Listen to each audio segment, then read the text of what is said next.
दोस्तों, मकर संक्रांति हिंदू धर्म का एक प्रमुख त्योहार है। पौष मास में जब सूर्यदेव मकर राशि में प्रवेश करते हैं, तभी इस पर्व को मनाया जाता है। इस वर्ष यह पर्व 15 जनवरी को मनाया जाएगा। मकर संक्रांति के दिन से ही ऋतु परिवर्तन भी होने लगता है। इस दिन स्नान और दान का विशेष महत्व होता है। मकर संक्रांति के दिन तिल तथा गुड़ का दान करने का सबसे अधिक महत्व होता है। मान्यताओं के अनुसार मकर संक्रांति के दिन भगवान सूर्यदेव अपने पुत्र शनि से मिलने के लिए आते हैं। उदय तिथि के अनुसार इस वर्ष मकर संक्रांति 15 जनवरी को मनाई जाएगी। इस दिन सूर्य रात 2:54 पर मकर राशि में प्रवेश करेंगे। मकर संक्रांति से जुड़ी एक प्राचीन कथा का उल्लेख पुराणों में मिलता है।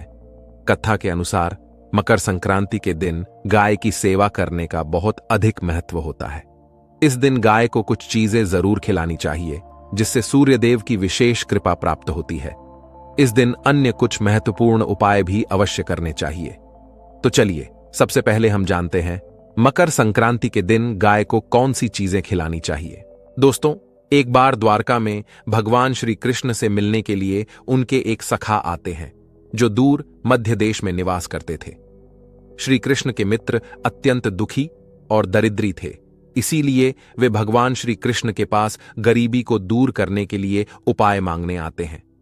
श्री कृष्ण के मित्र उनसे कहते हैं, हे केशव, मैं अत्यंत दुखी और दरिद्री हूं। कितने ही परिश्रम करने पर भी मुझे अपने परिवार को पालने जितने भी धन की प्राप्ति नहीं हो पाती है।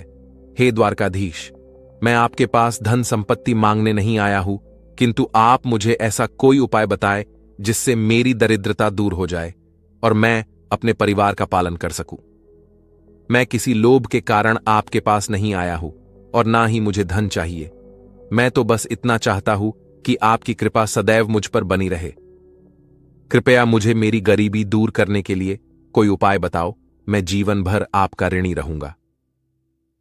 मित्र द्वारा इस प्रकार से प्रार्थना करने पर भगवान श्री कृष्ण कहते हैं, हे सखा, मैं सब कुछ जानता हूं, तुम्हारे दुख के बारे में भी और तुम्हारी दरिद्रता का कारण भी, और मैं यह भी जानता हूं कि तुम मेरे पास धन मांगने नहीं आए हो और मेरे द्वारा तुम्हें धन देने पर भी तुम उसे स्वीकार नहीं करोगे। इसीलिए मैं तुम्हारे स्वाभिमान का मान रखते हुए तुम्हें धन तो नहीं दूंगा, किंतु मैं तुम्हें एक उपाय अवश्य बताता हूं जिससे तुम अपनी गरीबी दूर कर सकोगे। तुम्हारी दरिद्रता का नाश होगा और तुम्हें अपार धन संपत्ति की प्राप्ति होगी। हे मित्र, इस अत्यंत महत्वपूर्ण धन प्राप्ति के उपाय को बताने से पूर्व मैं तुम्हें एक महान कथा सुनाता हूं, जिससे सुनने मात्र से ही तुम्हारी सभी मनोकामनाएं पूर्ण हो जाएंगी। और जो उपाय मैं तुम्हें बताने जा रहा हूं, उस उपाय को करके तुम्हारी दरिद्रता भी दूर हो जाएगी। इसीलिए इस कथा को तुम ध्यान से सुनो। इस कथा में मैं तुम्हें संपूर्ण मनोकामनाओं को पूर्ण करने वाली कामधेनु माता की कृपा प्राप्त करने का उपाय बताऊंगा। तुम्हें नित्य केवल एक चीज गौ माता को खिलानी है। ऐसा करने से तुम्हारी दरिद्रता समाप्त हो जाएगी। हे सखा, प्राचीन काल की बात है। पूर्व देश में एक अत्यंत धनवान सेठ रहा करता था, जिसका नाम था पुष्पराग। उसके पास धन की कोई कमी नहीं थी। उस सेठ की पत्नी नीलावती अत्यंत सुंदर और पतिव्रता नारी थी। सेठ के 5 पुत्र थे और वे सभी अपने पिता के साथ ही उनके कारोबार में मदद करते थे। पुष्पराग का स्वभाव बहुत लालची और स्वार्थी था। उसने अनेकों लोगों की मजबूरी का फायदा उठाकर धन इकट्ठा किया था। उस सेठ ने धन तो बहुत इकट्ठा किया था, किंतु उसने कोई पुण्य के कार्य नहीं किए थे। शास्त्र कहते हैं कि मनुष्य जितना कमाता है, उसका 1 भाग उसे दान करना चाहिए, किंतु स्वार्थ और लालच के कारण उस सेठ ने कभी 1 पैसा भी दान नहीं किया था। उसके द्वार पर आए किसी भी भिक्षुक को उसने 1 कौड़ी का भी दान नहीं किया, जिस कारण से उसके पुण्य ना के बराबर थे। फिर एक दिन उस सेठ के घर पर चोर लुटेरों ने हमला कर दिया और उसका सारा धन हड़प लिया। एकदम से लक्ष्मी को खो देने के कारण वह सेठ बहुत निराश हुआ और सदैव चिंता में रहने लगा। चिंता करने के कारण उसके शरीर में नाना प्रकार के रोग प्रकट हुए और वह बीमार होकर घर पर ही पड़ा रहा। धन के अभाव में उसका परिवार गरीबी में जीवन बिताने लगा। उसके बेटे भी खेत में काम करने लगे, लेकिन मेहनत करके भी वे थोड़ा सा ही धन कमा पा रहे थे और अपने परिवार का पेट पाल रहे थे। बहुत दिन बीत गए। उस सेठ की तबीयत दिन ब दिन खराब होती जा रही थी और उसे मृत्यु का भय सताने लगा। उसकी पत्नी उसकी बहुत सेवा किया करती थी, किंतु कोई भी उपाय करके भी सेठ की तबीयत ठीक नहीं हो रही थी। फिर एक दिन उस सेठ के द्वार पर यमराज साधु का भेष धारण करके पधारे और उन्होंने सेठ की पत्नी से कुछ अन्नदान करने को कहा। सेठ की पत्नी का स्वभाव दयालु था, इसीलिए उसने उस साधु महात्मा को घर के अंदर बुलाया और अपने रसोई में जो कुछ भी पड़ा था वह सारा उस साधु को भोजन में खिला दिया। इससे वह साधु अत्यंत प्रसन्न हुआ और कहने लगा, हे माता, आपने आज इस भूखे साधु की भूख मिटाकर बड़ा पुण्य का काम किया। मेरे मन में तुम्हें कोई वरदान देने की इच्छा हो रही है, इसीलिए आज तुम जो भी मांगो उसे मैं निश्चित ही पूर्ण करूंगा। साधु के यह वचन सुनकर उस सेठ की पत्नी ने कहा, हे महात्मा, आपको कोटि कोटि प्रणाम है। हे साधु, कुछ समय पहले हम बहुत ही धनवान थे, किंतु चोर लुटेरों ने हमारा सब कुछ छीन लिया, जिस कारण से हमें दरिद्रता में जीवन बिताना पड़ रहा है। मेरे पति की भी तबीयत खराब हो गई और वे भी मृत्युशैया पर लेटे हुए हैं। कृपया आप कुछ ऐसा उपाय बताए हैं जिससे हमारे दुख दूर हो जाए। उस सेठ की पत्नी की बात सुनकर वह साधु महात्मा बोले, हे माता, तुम्हारी यह दुर्दशा तुम्हारे पति के कुकर्मों के कारण हुई है। उसने अपने जीवन में कभी दान धर्म नहीं किया, कभी कोई पुण्य का काम नहीं किया। उसने दूसरों को दुख देकर ही इतना सारा धन प्राप्त किया है, इसीलिए दुर्भाग्य उसका पीछा नहीं छोड़ रहा है। किंतु यदि तुम इस दुर्भाग्य से पीछा छुड़ाना चाहती हो तो मैं तुम्हें एक उपाय अवश्य बताऊंगा। तुम अभी सभी मनोकामनाओं को पूर्ण करने वाली कामधेनु माता की शरण में जाओ, वे निश्चित ही तुम्हारे दुख दूर करेंगी। तुम एक गाय अपने घर पर लाकर उसकी सेवा करो और नित्य उसे एक चीज खिलाओ जो मैं तुम्हें बताऊंगा, जिससे तुम्हारी दरिद्रता दूर हो जाएगी। इस प्रकार से वह साधु उस सेठ की पत्नी को उपाय बताते हैं और उसी स्थान पर अंतर्ध्यान हो जाते हैं। फिर इस चमत्कार को देखकर वह सेठ की पत्नी आश्चर्य में पड़ जाती है और उस साधु द्वारा बताए गए उपाय को करने का निश्चय करती है। उसके पास उतना धन तो नहीं होता है कि वह गाय को खरीदे, इसीलिए वह गांव के पास स्थित गौशाला में जाकर वह उपाय करती है। वह रोज सुबह चुपके से घर से निकलकर गौशाला जाने लगी और साधु द्वारा बताई हुई वह चीज उस गाय को खिलाने लगी। फिर एक दिन अचानक उसे यह समाचार मिला कि राजा के सिपाहियों ने उन चोर लुटेरों को पकड़ लिए है जिन्होंने उस सेठ का धन चोरी किया हुआ था। इस प्रकार से गौ माता के आशीर्वाद से उस सेठ को उसका सारा धन प्राप्त हुआ। फिर वह सेठ भी अपनी पत्नी के साथ रोज गौशाला में जाने लगा और गाय की सेवा करने लगा। रोज गाय के पीठ पर जो कुबड़ होता है उसे स्पर्श करने लगा, जिससे उसके सभी रोग भी नष्ट हो गए और वह फिर से स्वस्थ हो गए। इस प्रकार से गाय की सेवा करने मात्र से ही उस सेठ को सारी संपत्ति वापस मिल गई। उसके बाद वह सेठ रोज दान धर्म करता। उसने अपने घर के पास एक गौशाला भी बनाई और रोज गायों की सेवा करने लगा। श्री कृष्ण कहते हैं, हे सखा, अब मैं तुम्हें बताता हूं गाय की सेवा कैसे करनी चाहिए और गाय को कौन सी चीज खिलाने से धन की प्राप्ति होती है। हे मित्र, शास्त्रों में गाय को माता कहा गया है और समस्त देवी देवता भी इनका पूजन करते हैं। गायों के 6 अंग गोबर, मूत्र, दुग्ध, दधी और घृत ये अत्यंत पवित्र और शुद्धि के साधन भी हैं। गोबर से बिल्व वृक्ष उत्पन्न हुआ, उसमें लक्ष्मी विद्यमान है, इसलिए इसे श्री वृक्ष कहा जाता है।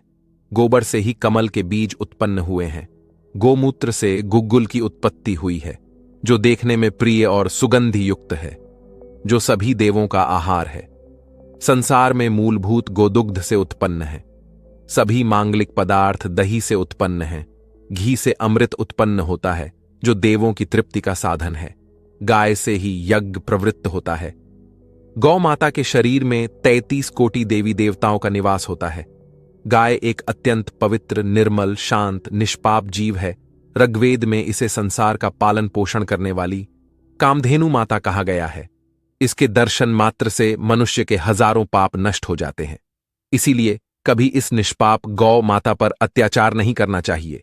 गाय को कभी मारना नहीं चाहिए और कभी उन्हें कष्ट नहीं देने चाहिए। गाय को मारना शास्त्रों में सबसे बड़ा पाप माना गया है।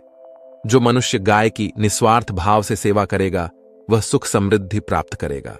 जो स्त्री रसोई में बनी पहली रोटी गौ माता को खिलाएगी वह सदा सुहागिन और सौभाग्यशाली रहेगी।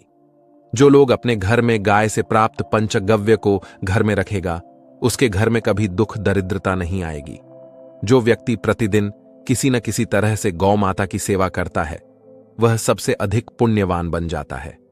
शास्त्रों में गौ माता को मां लक्ष्मी का रूप माना गया है, इसीलिए उनकी पूजा करने से दरिद्रता दूर होती है।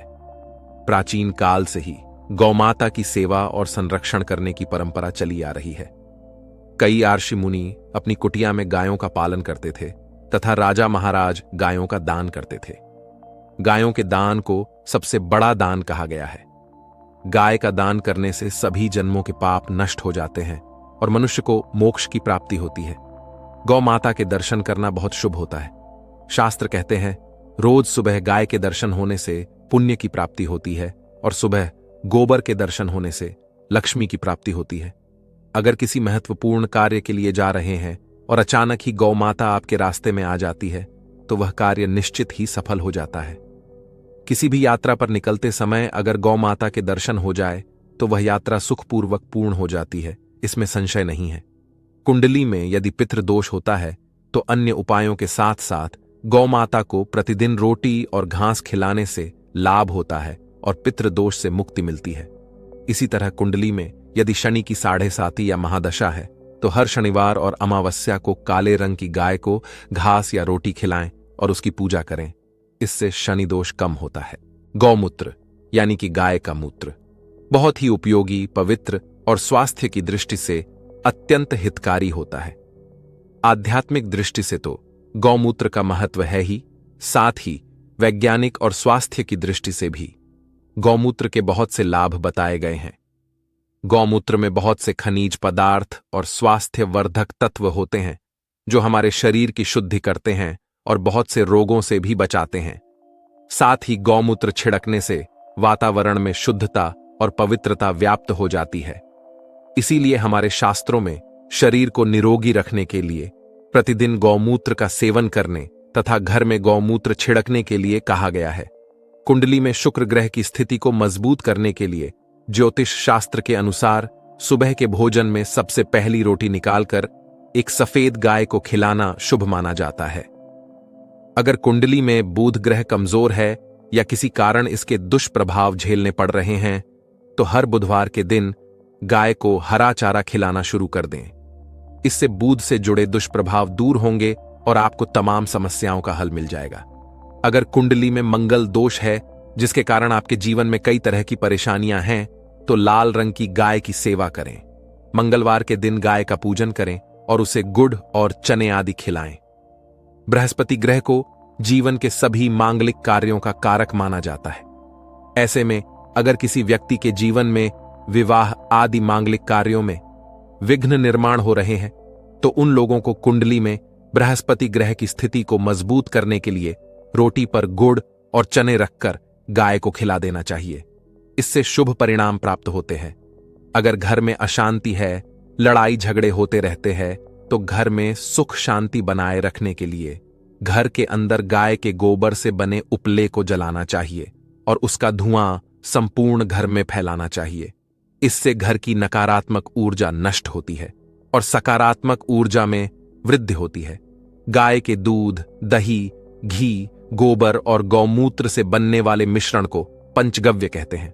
पंचगव्य को पापनाशक कहा जाता है और हिंदुओं की एक धार्मिक विधि प्रायश्चित करने में इसका उपयोग किया जाता है। पंचगव्य को बनाने वाली सभी वस्तुएं अत्यंत उपयोगी होती हैं, जो स्वास्थ्य के लिए लाभदायक तो है ही, साथ ही औषधीय गुणों से भी भरपूर है। अगर द्वार पर गौ माता आती है तो उसे बिना रोटी खिलाए जाने मत देना, नहीं तो दुर्भाग्य का सामना करना पड़ेगा। क्योंकि जिसके द्वार से गाय बिना कुछ प्राप्त किए लौट जाती है, उसके घर से लक्ष्मी भी चली जाती है।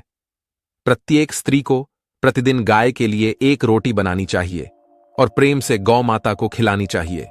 इससे गौ माता का आशीर्वाद प्राप्त होता है और मन की इच्छाएं पूर्ण होती हैं। कुछ लोग गौ माता को बासी भोजन अथवा जूठन खिला देते हैं। इसे शास्त्रों में पाप माना गया है। आप किसी अन्य पशु को खिला सकते हैं, लेकिन गाय को कभी जूठन नहीं खिलाना चाहिए। भूख लगने के कारण गौ माता उस अन्न को ग्रहण तो कर लेती है, लेकिन इसका पाप उस व्यक्ति को लगता है जो गौ माता को ऐसा बासी भोजन खिलाता है। गाय एक शाकाहारी और पवित्र पशु है, इसीलिए गाय के भोजन में कभी मांस, अंडे आदि चीजें नहीं डालनी चाहिए। ऐसा करने से महापाप लगता है। यदि कुंडली में चंद्र दोष है और जिसके कारण लगातार परेशानी उठानी पड़ रही है, तो रोटी पर सफेद मक्खन, नमक और घी लगाकर गौ माता को खिला दे। यदि शनि दोष है तो आटे में थोड़े काले तिल मिलाकर रोटी बनाकर गौ माता को खिला दे। इससे शनि दोष समाप्त होता है। मंगल दोष को दूर करने के लिए रोटी पर हल्दी लगाकर गाय को खिलाना चाहिए। अगर घर में धन की समस्या है तो गुरुवार के दिन गाय को केले का फल खिलाना चाहिए। इससे दरिद्रता दूर होती है। गौ माता के पीठ पर एक उभरा हुआ कूबड़ होता है।